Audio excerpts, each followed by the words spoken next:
مودريتش المايسترو يصير إلى ميلان. في انتقال مدون هز عالم الكرة. أعلن نادي ميلان عن صفقة من العيار الثقيل. لوكا مودريتش أسطورة ريال مدريد والكرة الكرواتية يحط الرحال في سانسيرو. قبل ما نكمل القصة، إذا كنت من عشاق الكرة والانتقالات النارية، اشترك الآن في القناة وفعل الجرس باش يوصلك كل جديد. يلا بينا. هذا ليس مجرد انتقال، إنه فصل جديد في قصة لاعب خط وسط يعد من أعظم من لمس الكرة.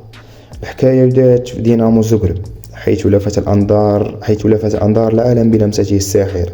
انتقل بعدها إلى توتنهام الإنجليزي وترك بصمة فنية لا تنسى، قبل أن يتحول إلى حجر أساس في إمبراطورية ريال مدريد.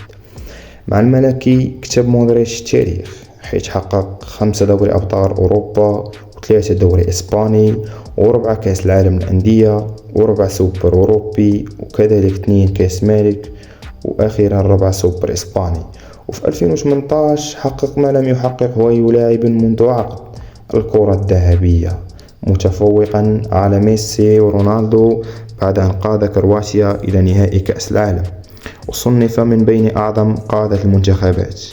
في غرفة الملابس، مودريتش ليس فقط لاعبا، بل قدوة، محبوب من زملائه، محترم من خصومه، وصامت يرد بالسحر على أرضية الميدان. واليوم في السن 38 يقرر خوض مغامرة جديدة مع الروسونري.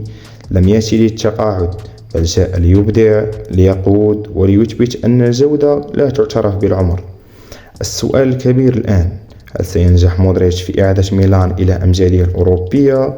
هل يستطيع أن يكرر مجده المدريدي في السانسيرو؟ شاركنا رأيك في التعليقات. واش مودريتش مازال قادر يصنع الفرق، ولا هذا الانتقال جا متأخر؟ وما تنساوش تقولوا لي شكون اللاعب اللي بغيتوه في الفيديو الجاي. تهلاو.